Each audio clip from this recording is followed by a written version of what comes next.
I've always danced ever since I can remember, like 6 years old. When I got to college, I ran into Unity out of nowhere. We're a student-based dance organization. This is actually my first year being the president of Unity. I really just push a connection with all of us. We accept girls and guys of any dance background. Are you hitting and drop?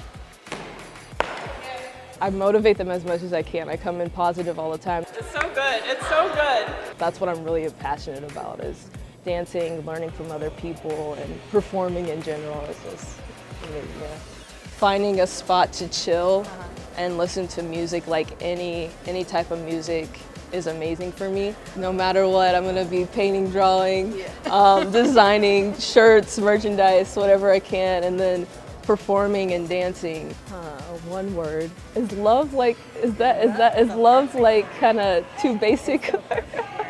I have love for every single person on the team, love for what I do and what I create. Love is where it's at.